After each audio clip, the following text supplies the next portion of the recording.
আমি আল্লাহ তাদের উপরে প্রেরণ করেছি ঝাঁকে ঝাঁকে পাখি পাঠিয়েছি, ছোট ছোট পাখি। ওরা খালি যায় নাই মটরের দানা। আপনারা মটরের ডাল দেখছেন? মটর ভাই সবাই আবার চুপ হয়ে গেছেন না? আমি কিভাবে কথা বলি আর আপনাদের কিভাবে রেসপন্স চাই এটা তো আপনারা বুঝেন। শুনেন, খতিবি আর মুসল্লি যদি ভালোবাসা সৃষ্টি হয় তাহলে বয়ান বুঝে আসবে। খতিবের সাথে যদি মুসল্লিদের ভালোবাসার সম্পর্ক না থাকে, খতিব যত সুন্দর করে বয়ান করুক সে বয়ান বুঝবে না। আমাদের ওস্তাদ উদাহরণ দিয়ে বুঝাতেন, যখন আমরা ক্লাসে বসতাম ওস্তাদের তাকরীর যেটা তিনি ক্লাসে পড়াতেন, হাদিস পড়াতেন, তাফসীর পড়াতেন, ফিকহ পড়াতেন, তিনি বলতেন আমার দিকে খেয়াল করো, তা না হলে তোমরা তাকরীর বুঝবে না, দর্স বুঝবে না। উদাহরণ দিয়ে বলতেন যে ধরো টিউবওয়েল চেপে কলসি পুরাবে, টিউবওয়েল চেপে কলসিতে কি নেবে? পানি নিবে। উদাহরণ দিয়ে বুঝাতেন। এখন টিউবওয়েলের মুখ বরাবর কলসির মুখ হইতে হবে, তাহলে টিউবওয়েলে চাপ দিলে যে পানি পড়বে ওতে আস্তে আস্তে কলসি ভরবে। এখন টিউবওয়েলের নিচে কলসি আছে, কিন্তু টিউবওয়েলের যে জায়গা দিয়ে পানি বের হয় এই বরাবর কলসির মুখ নাই, 1 ইঞ্চি দূরে আছে।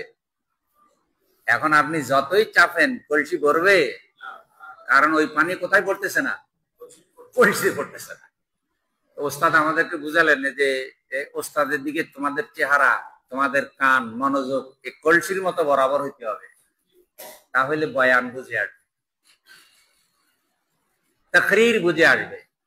আমি অনুরোধ করি, মসজিদে ঢুকলে অনেকের ঘুম এসে যায়, খুব আরাম, কার্পেটের উপরে বসছে, এয়ার কন্ডিশন, আবার ফ্যান চলে, সুতরাং হেলতে দুলতে বাস, যে হুজুর তো কিছু বলবেই, বলতে থাকুক, আমিও জিমাইতে থাকি আর অপেক্ষা করতে থাকে যে কখন ইকামত দিবে।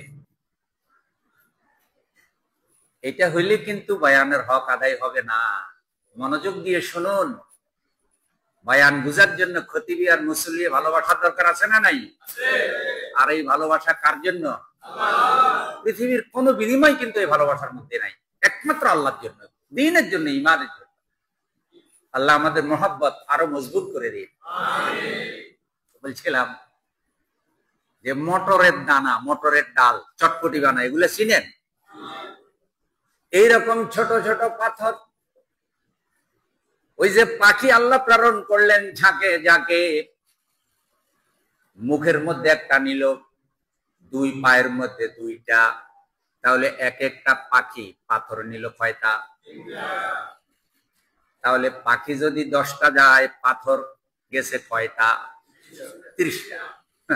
3 গুণ বেড়ে গেছে। পাখি যদি 1000 যায়, পাথর গেছে কয় হাজার? 3000।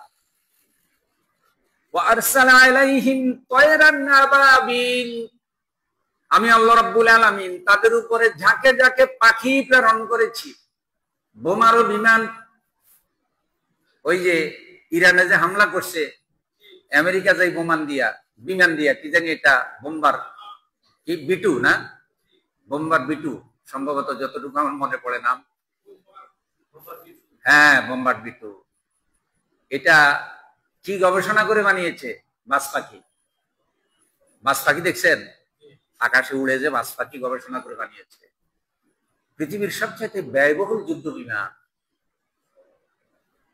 লাখ লাখ ডলার, আকাশে উড়লে শুধু তেল জ্বলে। এ বিশাল ব্যয় করে গিয়ে ইরানে কিছু বোমা মাইরে ফিরে আসতে তাদের বিশাল অর্থনৈতিক ক্ষতি হয়েছে। আচ্ছা, আল্লাহ যে পাখিগুলো পাঠাইছে, কোন তেল, পেট্রোল, ডিজেল লাগছে নাকি? আর এই বিমান আল্লাহর প্রেরিত বিমান, এটা ব্যর্থ হওয়ার কোন সম্ভাবনা আছে? এটারে পরিচালনা কে করে? এরা বিমান পাঠাইয়া, ওই বোম্বার বিটু পাঠাইয়া, আবার এটার পাহারার জন্য আরো 3টা-4টা পাঠাইছে সাথে, বডিগার্ড, বিমানের পাহারাদার বডিগার্ড। আবার এটার পেটে খাবার যদি মানে চলে যায়, তেল শেষ হয়ে গেলে আরেকটা বিমান থেকে যেন তেল সংগ্রহ করতে পারে, ওই সিস্টেম দিয়ে ওটার পাশে আরো 2টা পাঠাইছে, কারণ যেমন জাতের হাতি তেমন জাতের খাবার তো, ঠিক আছে, বানিয়েছে।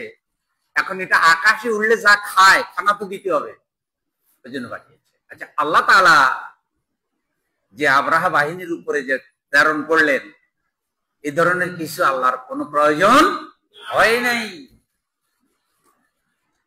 কুদরতি জঙ্গি বিমান, ছোট্ট ছোট্ট পাখি 3টি করে পাথর নিয়ে গেল। আল্লাহ রাব্বুল আলামিন হুকুম করলেন, আক্রমণ করো, আব্রাহার বাহিনীর উপরে আক্রমণ করো। সূরা ফিলের মধ্যে আল্লাহ বলে দিলেন, তারমিহিম বিহিজারাতিন মিন সিজিল ফাজআলাহুম কাসফিন মাকুল। তারমিহিম বিহিজারাতিন মিন সিজিল, তারা নিক্ষেপ করলো পাথর, ছোট ছোট পাথর তাদের উপরে, আব্রাহার বাহিনীর উপরে ছোট ছোট পাথর নিক্ষেপ করলো। আপনারা চিন্তা করতে পারেন, মোটরের দানার মতো পাথর যদি ওদের মাথায় পড়ে তো এত ব্যথা পাওয়ার কথা না। আর যেহেতু এরা ছোট ছোট পাখি, এরা 2 কেজি 3 কেজি 4 কেজি ওজনের পাথর নিয়ে তো আকাশে উঠতে পারারও ক্ষমতা কি নাই। আল্লাহ রাব্বুল আলামিন দেখিয়ে দিলেন, সেই সময়ের সবচাইতে শক্তিশালী জঙ্গলি হাতি অস্ত্র নিয়ে যে আব্রাহা এসেছে, আল্লাহ তাকে ছোট্ট পাখির আক্রমণে শেষ করে দিলেন। সেই পাথরগুলো, ছোট ছোট মোটরের দানার মতো পাথরগুলি আব্রাহার উপরে, আব্রাহার বাহিনীর উপরে পাখিগুলো নিক্ষেপ করলো। ওই আঘাতের কারণে তারা মারা গিয়েছে ব্যাপারটা এমন না, আঘাতের কারণে তো তারা ব্যথা পেয়েছে, কিন্তু যেই পাথর যার গায়ে পড়েছে ওখানে পচন ধরেছে, হাড্ডি থেকে গোশত গুলো পচে পচে পড়ে গেছে। অবস্থাটা এমন হয়ে গেছে, আল্লাহ তাআলা বলেন, ফাজালাহুম কাসফিন মাকুল। আব্রাহা এবং তার বাহিনীর অবস্থা আমি আল্লাহ এমন করে দিলাম যে যেন জানোয়ারের আহার করা ভুসি। বলেন আল্লাহু আকবার। কিসের আহার করা ভুসি? আচ্ছা ভাই, গরুরে যে ভুসি খাওয়ায় আপনারা দেখছেন না? ওই ভুসি মানে এমন হয় যেটা অরিজিনাল অবস্থা থাকে না, আবার একেবারে ধ্বংস হয় না, মধ্যখানে একটা করে ফেলে মেশিনের মধ্যে। আল্লাহ তাআলা বলছেন, আমার এই প্রেরিত পাখিগুলি ছোট ছোট পাথর, মোটরের দানার মতো পাথর যখন আব্রাহার বাহিনীর উপরে নিক্ষেপ করলো, যেই পাথর যার গায়ে পড়েছে, আমি আল্লাহ ওই পাথরের অ্যাকশনে তার পুরা দেহ জানোয়ারের ভুসির মতো পাউডার বানিয়ে দিয়েছি। সুবহানাল্লাহ, নারায়ে তাকবীর। আচ্ছা, এই ঘটনাটা যে ঘটছে, আব্রাহার বাহিনী শেষ, তাহলে আল্লাহর ঘরকে হেফাজত করেছেন কে? আল্লাহ। এখন আপনারা বলতে পারেন যে হুজুর, তো আল্লাহর কাছে তো ফাঁকি এখনো আছে, আল্লাহও আছে, তো ইসলামের এত বিরুদ্ধে আচরণ হয়, তো আল্লাহ তাদেরকে কিছু পাখি পাঠাইয়া পাথর দিয়া শেষ করে দেয় না কেন? ভাই, আপনি বুঝছেন নাকি বিষয়টা? আমরা যেন কোনো জায়জামালার মধ্যে যাওয়া না লাগে। এত বড় বড় কাফের এখন দুনিয়ায় ইসলামের এত ক্ষতি করে, তারপরে আল্লাহ কেন পাখিগুলারে পাঠায় না? পাথরও আছে, পাখিও আছে, কেন পাঠায় না? শুনেন, আল্লাহ ইচ্ছা করলে এখনো পাঠাতে পারে, কিন্তু কেন পাঠায় না? প্রশ্ন হইল, এখন পৃথিবীতে শত শত কোটি ইমানদার আছে না নাই? এখন পৃথিবীতে শত শত কোটি আল্লাহর রসুলের উম্মত আছে না নাই? এখন এই দেশে হাজার হাজার হাজি, গাজী, পীর, মুরিদ, মাদ্রাসা, মসজিদ, ইমাম, খতিব, মুয়াজ্জিন আছে না নাই? এত আল্লাহওয়ালা থাকার পরে আল্লাহ যদি পাখি পাঠাইয়া আল্লাহর ঘর হেফাজত করা লাগে, তাহলে ইমানদারের কাজটা কি? যখন আল্লাহ ওইটা পাঠিয়েছেন তখন কেউ ছিল না। তাহলে বলতে হয়, হ্যাঁ, আল্লাহ এখনো পাখি পাঠাবেন, তার আগে আপনাদেরকে আল্লাহ ধ্বংস করবেন। কারণ ইসলামের উপর আক্রমণ দেখে রসুলের উপরে আক্রমণ দেখে, রসুলের আদর্শের উপরে আক্রমণ দেখে যারা কোনো কথা বলে না, এই রকম সুবিধাবাদী উম্মত, সুবিধাবাদী ইমানদার আল্লাহর কোনো দরকার, আল্লাহর সব দায়িত্ব দেয় যে আল্লাহ আপনি যা করার করেন, আমরা কোনো কিছু করতে পারবো না।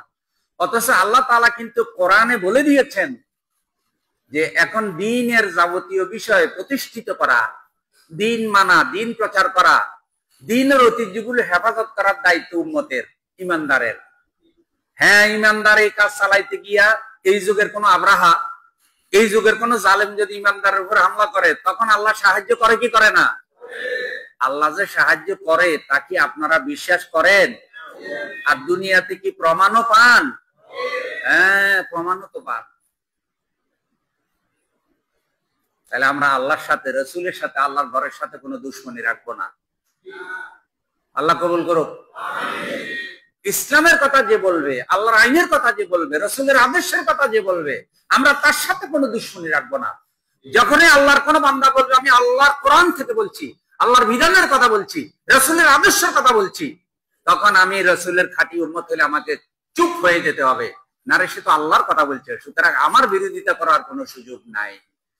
কিন্তু আমাদের নামদারি মুসলমানেরা চুপ থাকে, এরা বিরোধিতা করে।